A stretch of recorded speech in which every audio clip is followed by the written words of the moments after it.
Rape, बलात्कार।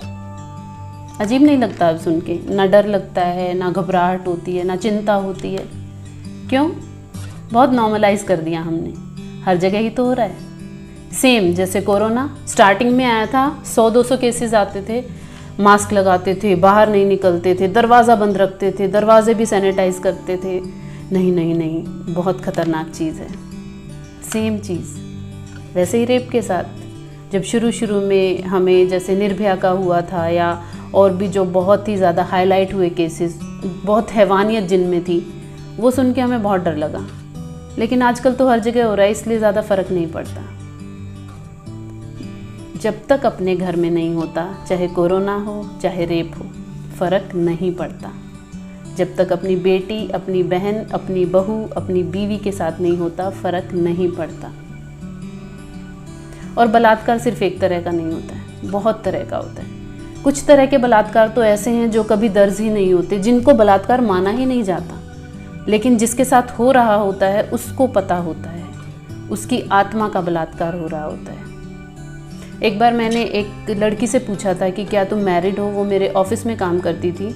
उसने कहा कि मेरी शादी हुई थी बट मैं वहाँ से भाग आई।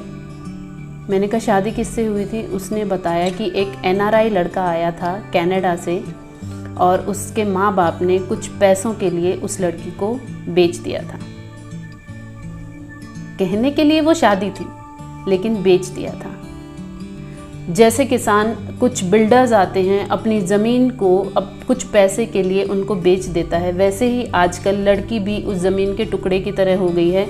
हम उसे अपनी जायदाद समझते हैं और जब मन करता है उसको किसी के भी हाथों बेच देते हैं। अब उसके बाद उस ज़मीन पर क्या होता है या उस बेटी का क्या होता है, हमें बिल्कुल फ़र्क नहीं पड़ती। तो उसकी कहानी सुनकर मैंने एक कविता लिखी थी, वही कविता मैं आज आप सभी को सुनाने वाली हूँ, जिसका शीर्षक है दो बलात्कार। दो अलग परिवार, दो अलग परिवार जैसे दो बिल्कुल अलग संसार। दोनों में बेटियां, दोनों की अलग परवरिश और दोनों का अलग था व्यवहार। एक अपने सपनों को पूरा करने की जिद पे अड़ी थी, तो दूसरी अपने माँ बाप की खुशियों के लिए खुद के सपनों से लड़ी थी। एक आसमान छूने के रास्ते पर थी और एक की राह में किस्मत ने सिर्फ कांटे चुने थे। कपड़ों पर दोनों के ही सवाल थे, एक के कुछ छोटे थे और एक के पुराने हो चले थे। ये मैं कविता सुना रही हूँ दो अलग घर की, दो अलग लड़कियाँ। एक की फैमिली बहुत ही फाइनेंशियली स्टेबल है और दूसरी जो है एक गरीब परिवार से बिलोंग करती है। तो दो बेटियाँ, दो परिवार जैसे दो अलग संसार।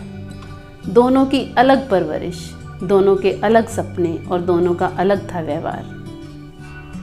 एक अपने सपनों को पूरा करने की जिद पे अड़ी थी, तो दूसरी अपने माँ बाप की खुशी के लिए अपने सपनों से लड़ी थी। एक आसमान छूने के रास्ते पर थी और एक की राह में किस्मत ने सिर्फ कांटे चुने थे। कपड़ों पर दोनों के ही सवाल थे, एक के कुछ ज़्यादा छोटे थे और एक के पुराने हो चले थे। ज़्यादा बोलने वाली बदतमीज़ थी और अपने लिए भी न बोलने वाली शायद थोड़ी गरीब थी। हैवान हर तरफ रहते थे दोनों के, एक नज़रअंदाज करती थी और दूसरी लोग क्या कहेंगे इसका लिहाज करती थी। फिर एक दिन मंजर दोनों तरह बिल्कुल हूबहू था।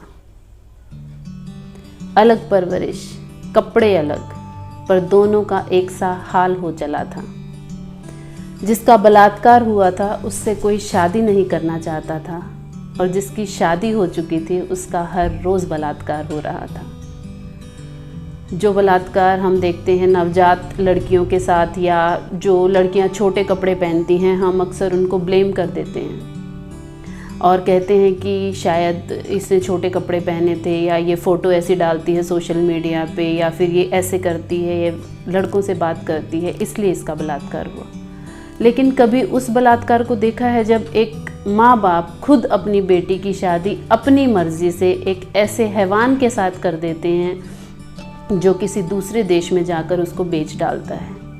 न जाने कितने ऐसे केसेस हुए हैं इंडिया में। अगर आप इंटरनेट पे सर्च करके देखें कि NRI लड़के आते हैं और यहाँ पर जो गरीब परिवार की लड़कियाँ होती हैं उनसे यहाँ पर शादी का ढोंग रचाते हैं, और माँ बाप भी कुछ पैसों के लालच में या पता नहीं अपनी बेटी का शायद फ्यूचर वो देखते हैं। बहुत बार तो ऐसा होता है कि खुद माँ बाप अपनी बेटी को बेच देते हैं और कुछ ये सोचते हैं कि शायद वहाँ पर जाकर हमारी बेटी का फ्यूचर अच्छा हो जाएगा। इस वजह से वो हैवान उन लड़कियों को यहाँ से ले जाते हैं और वहाँ पर उनके साथ जो बर्ताव किया जाता है, या तो उनको बेच दिया जाता है, वो हर रोज़ उनका बलात्कार होता है, या खुद उसको घर में नौकरानी की तरह रखते हैं, सारा घर का काम करवाते हैं, मारते हैं, पीटते हैं, बलात्कार भी करते हैं। वो केसेस तो कभी सामने ही नहीं आते।